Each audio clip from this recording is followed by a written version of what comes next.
Coming up next on Bear News, we've got the latest news on Student Senate. I can't believe who we found on UNC campus to talk about Valentine's Day, only here on Bear News. Coming up in sports, the women's basketball team had an important homestand this past weekend. How'd they do? Stick around and I'll let you know. And we've already had a little bit of snow this afternoon, but are we expecting any more? I'll let you know in weather. We have all this and more on this show of Valentine's Day. Stay tuned.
Happy Valentine's Day. Thanks for joining us on Bear News. I'm Jamie Arterburn. And I'm Megan Pressler. UNC has recently been named a Tree Campus USA by the Arbor Day Foundation. This is the first time 5 of the requirements needed to join. These include maintaining a tree advisory committee, dedicating money every year towards trees on campus, and having a student service learning projects. UNC is home to a Kentucky coffee tree, 2 Amur cork trees, and a pecan tree, which are all considered state champions by the Colorado Tree Coalition. Student Senate is the representation of the student body at UNC. Do you ever wonder how they decide where your money is going? Student Senate met last week in an open forum to give students and faculty a chance to express their concerns and need for funding. The SFAP is the student fee allocation process. Oliver Bourne is the Director of Finance and says this one is the most important thing about Student Senate. Many programs were in attendance, but by far the largest group was the UNC Student Radio. Over 20 of the radio's DJs and hosts made a statement in order to encourage Senate members to increase funding for student-run programs. Local artist and UNC graduate Carl Anthony is having some success displaying his artwork locally. Anthony's work has been shown at many businesses throughout Greeley, as well as other art events. Some businesses reject his work because they say it's too edgy. This piece, named Miss Vibrant Rabbit, is one of Anthony's favorites because it represents reoccurring themes in his past artwork. The most buzz, however, has been from Anthony's self-portrait, which he says has been the most difficult for him to paint. This particular red carpet miniseries is currently displayed in the back room at Patrick's Irish Pub until the end of February. Anthony shares with Bear News how important it is to put yourself out there as an artist. The hardest part about doing that is putting yourself out there, because when you do that, your artwork gets judged, and so it's very important as an artist to have thick skin, because once you open yourself up and put your artwork out there, you need to be willing to let people judge it and not take offense to the way they judge it. In honor of Black History Month, all of us here at Bear News would like to highlight some of the many contributions African Americans have made throughout history. Our first Black History Month spotlight is on O.T. Jackson. Inspired by the doctrines of Booker T. Washington and the African American Back to the Land movement, Jackson invested in and established an African American colony known as Deerfield. Jackson established the Black agricultural colony in 1910 in northern Colorado, just 30 miles east of Greeley. Deerfield was a self-sustaining colony that relied heavily on wheat and corn as their cash crops. Colonists came from cities as close as Denver and states as far as Massachusetts, all with the hope of a brighter future. The population that once started at 7 quickly rose to 700 by 1921. However, by 1940, the population had decreased tremendously to just 12 after the economic downturn of the Great Depression forced many farmers out of business. O.T. Jackson died February 18, 1948, never leaving Deerfield. Deerfield now stands as Colorado Registered Historic Landmark.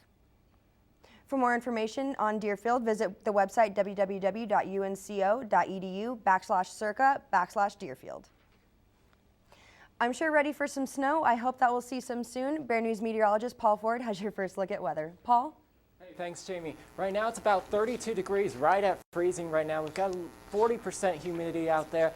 Big factor right now is the wind chill because we've got winds going from the west at about 12 miles per hour, dipping the temperature down about 5 to 6 degrees. Taking a look around the nation right now, we've got some thunderstorms in the Florida area right now. But if we look around our area, we see a little bit of snow because this cold front has been passing right through us and we've seen a little bit of snow earlier, but later on I'm going to let you know if we have some more snow in the forecast, along with your Valentine's Day night forecast, and I've got next week's forecast. We'll have that all in about 10 minutes. Back to Megan and Jamie. Thanks, Paul. Coming up after the break, we'll show you a UNC student who has perfected multitasking. Stay tuned, we'll be right back. Think you're a good multitasker? Try spending the day in the shoes of Tara Weishauer, one of UNC's best multitaskers. Reporter Raymond Janoctonier has the story. UNC's football video coordinator on one hand, or you mean nationally ranked boxer, Golden Glove winner and 2016 Olympic hopeful on the other.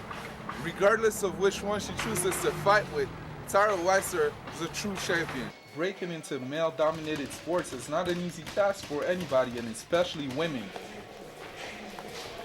But we're not talking about your ordinary gal here, and this one is punching through the script. Believe it or not, this accomplished amateur boxer has big dreams on the football field and keeps her eyes open to make sure they become a reality. She tells us about her love for the game and what drives her every day. I just want to be the best I possibly can be. I've worked at a lot of things my whole life. You know, I played every sport. I played volleyball, softball, basketball, ran track, you know, tried to play baseball, things of that nature. I played a little bit of Pop Warner. And I was never really any good at anything. I always loved football the most and, you know, enjoyed my Sunday pickup games, but never got the opportunity to play. Armed with a master's degree in coaching and sports management, as well as 1 national, 5 state, and 2 regional titles in 2 different weight classes, Tyra is on a mission, and I don't see anything holding her back from representing her country in Brazil 2 years from now, or be on the sidelines coaching football one day. Here's what her trainer has to say. She came from another gym. The last gym she came from didn't really have a lot of faith in her. She's here, she works hard, she's won some national tournaments, she's won all the state tournaments we put her in. She's one of our hardest workers. Reporting from the Rodarte Center in Greeley, Colorado, I'm Raymond Janoctonier for Bear News. Best of luck to you, Tara. In celebration of Valentine's Day, the Program Administrative Council held its first annual Bears Dessert Competition. We sent Bear News reporter Paul Ford to get all the sweet details. The Program Administrative Staff Council, or PASC for short, was presenting their first annual Bears Dessert Competition. A group of 25 hopefuls battled it out to see who reigned supreme with their best dessert on campus. Jessica B. Hungen, the chair of PASC, explains why they chose a dessert competition. There is not a single person, I don't think, that doesn't like some sort of sweets, so we thought it might draw some people in. We have a chili cook-off every year on campus, and it brings a big crowd, and you know, that's chili, so we thought sugar might do even better. There were your basics like freshly baked chocolate chip cookies, the American classic apple pie, and even a triple layer chocolate cake. But if you want to get a little crazy, you could try a browned butter pumpkin cupcake or even a hazelnut mocha eclair. The competition consisted of students and faculty members from UNC. One surprise entrant was Dinky Williams, the director of strength and conditioning for the UNC Athletics Department, who entered the competition with his Bear Victory cheesecakes. Okay. What brought me here today is I have a secret hidden talent that I like to bake. The head coach, Coach Collins, knows about it, but they won't acknowledge it because the stuff that I bake is so good, they just don't want to give me credit for it. So they'll always say, well, you bought this, where did you get that from? But you know, they know about it. They just want to tease and give me a hard time. Desserts were judged on a scale of 1 to 5 by anyone on campus who was willing to pay the $3 taster fee. In the end, it was an afternoon full of plenty of desserts, as well as some friendly competition. Reporting from the University Center, I'm Paul Ford, Bear News. In case you're wondering, Dean Key Williams ended up as the winner, taking home a $50 gift card for his cheesecakes. If you're thinking about hitting the movies this weekend, you might want to be careful with your choice at the box office. Bear News entertainment reporter Kristen Skovlage has the review on the latest comedy. Kristen, is it real good? If you're looking for a movie that you wouldn't want to take your grandma or even your arch nemesis to, boy do we have the film for you. Movie 43 is executive the script, however, is outrageously offensive and downright inappropriate. There is even a moment in the film when the movie executive, who is played by George Kinner, loosely. The biggest twist, though, was the number of notable Hollywood actors and actresses that were actually a part of the film.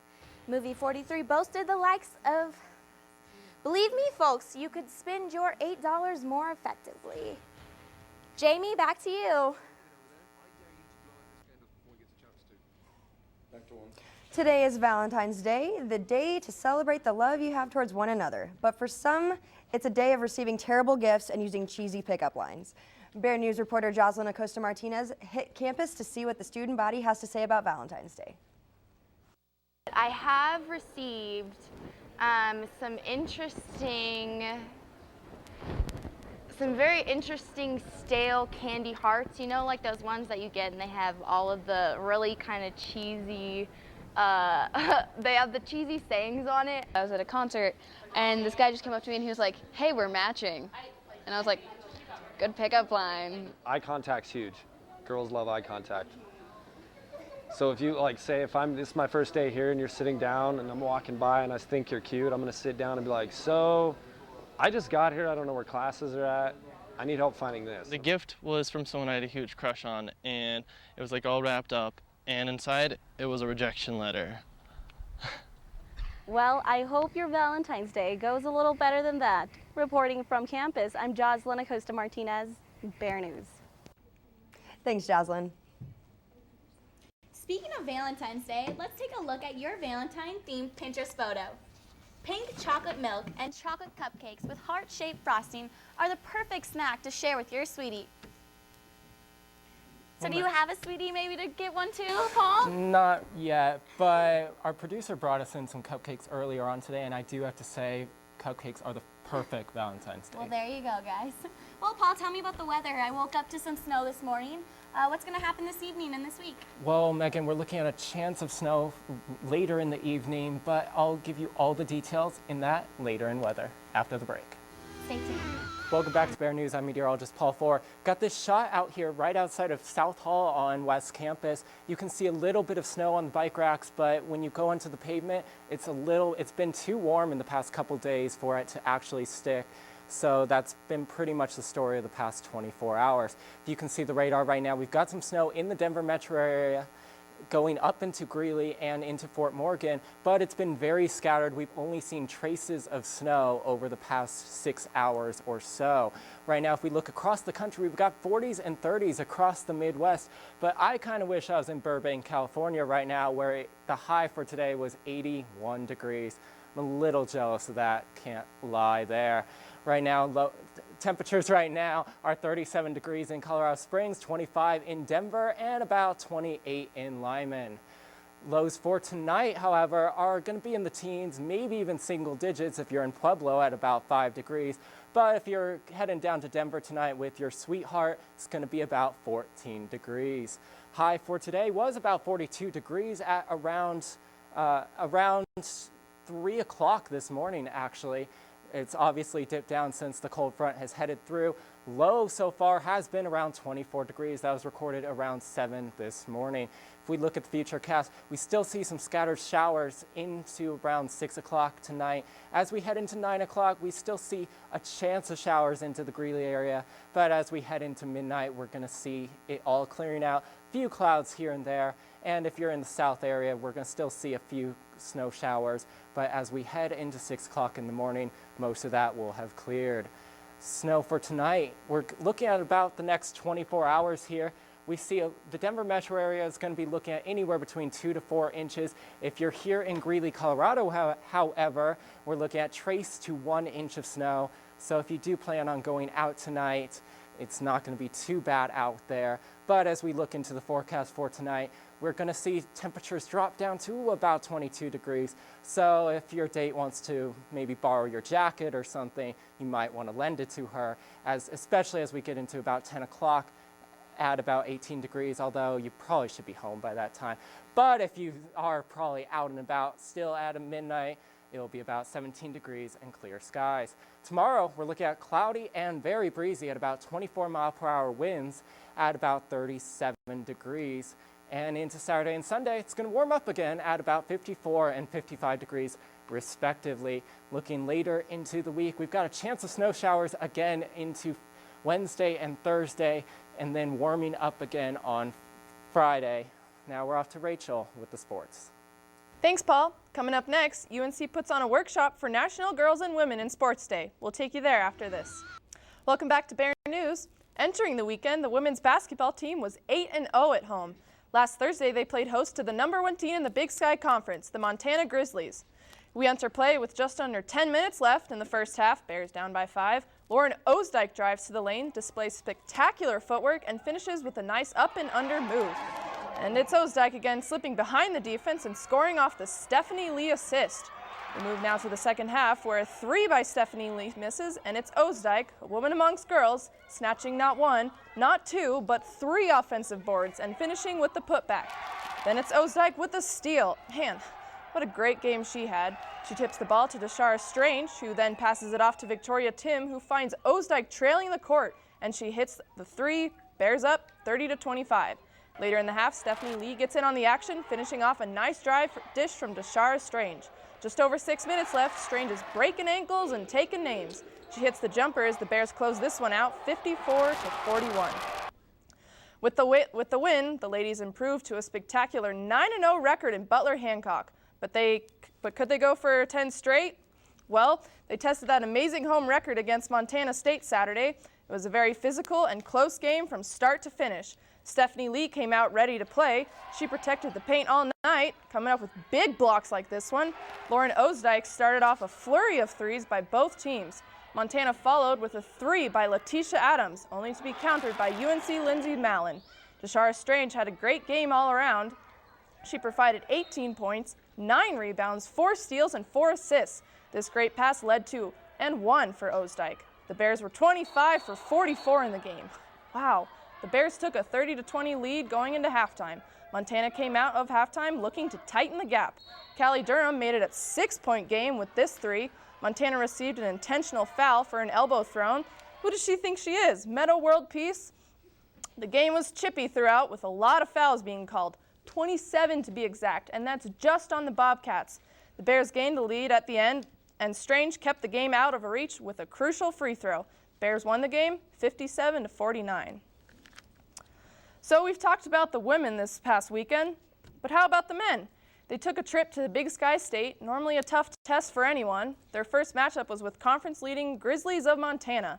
The Bears kept this one decently close through Kareem Jamar, Will Cherry, and Matthias Ward combined for 45 points. UNC countered with 17 points from Tate Unruh, 11 from Tevin Sihovic, and 17 from Derek Barden. What got UNC was Montana's 52% shooting from the floor. The Bears tallied 19 free throws on 23 attempts, but it just wasn't enough as Montana would beat the Bears 73-63.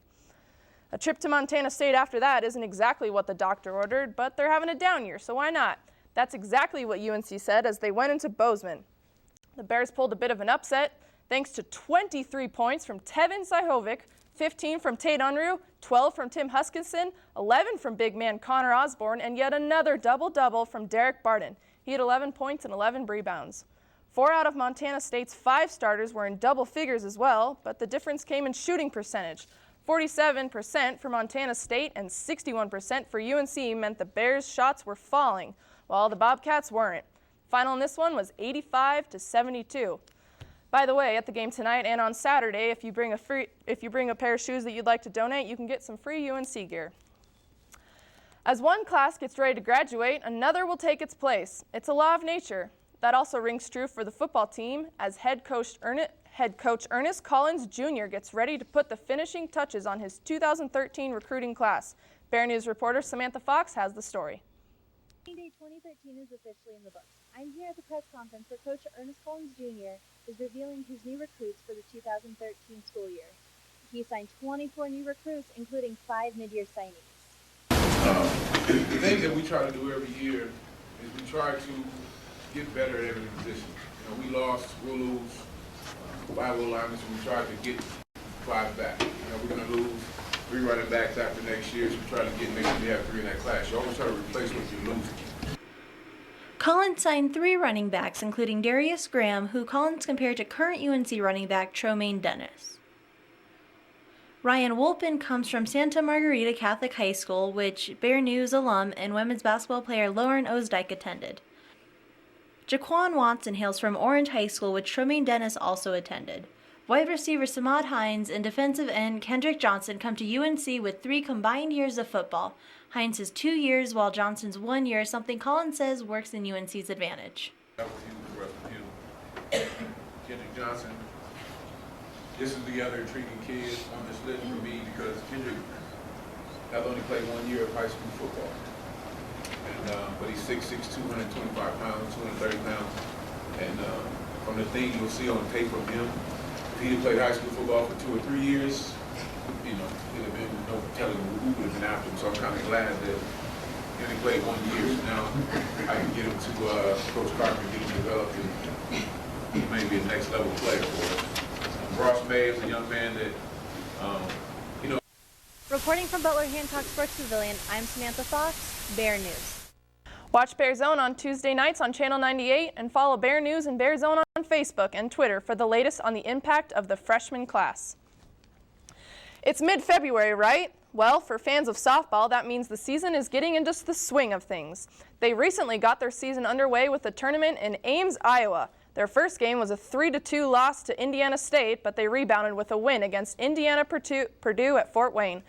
That was a 4-5 win. After that, they downed South Dakota State 4-0 in Ames before dropping an 8-7 slugfest against Indiana State. They rounded out the tournament with a 4-3 loss against South Dakota State. The team doesn't return home until March 27th when they face UNLV. They only get 12 games at home in 9 days. Keep it here for the latest on softball updates.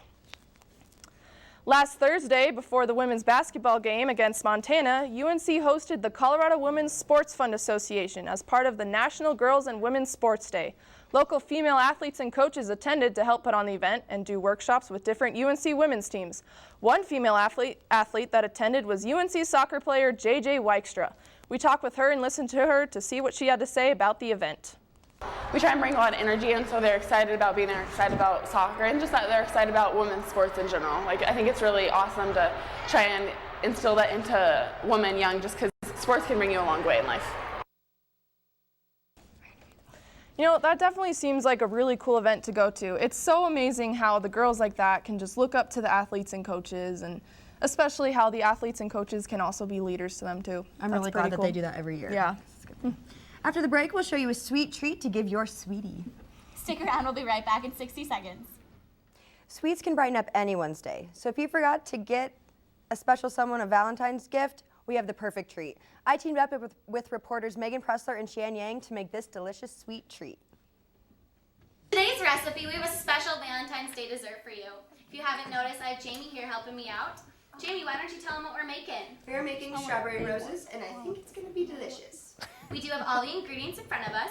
We will start off with 1/4 cup sugar, 1 1/4 cup of powdered sugar, 2 cups of mascarpone cream cheese, 1 teaspoon of vanilla extract, 16 bright red ripe strawberries, 2 teaspoons of lemon zest, and 1/2 cup of Ready Whip. Shall we get started? We shall. So the first step of this recipe is to combine some of the ingredients. First, Jamie will combine the mascarpone cream cheese. We'll add the sugar, vanilla extract, the powdered sugar, and then we will top it off with a 1/2 cup of whipped cream. Now that we have our mixture all stirred up, we're going to add it to our piping bag. For the next step in this process, we need to get the strawberries ready. Jamie is going to cut off the ends of the strawberry for me, and I am going to cut the inside of the strawberry out. Once I have that, I will cut it into 4s and push down in the middle to separate the strawberry. So we have made it to our final step in this dessert. Yes, we have, and it's about time to fill them up. What we need to do is first Cut a small opening at the end of our piping bag. We will use this and pour into our strawberries in a circular motion. We will continue to do this with every strawberry.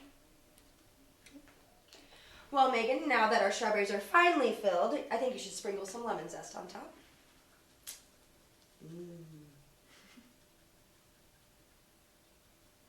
And now they are ripe for picking.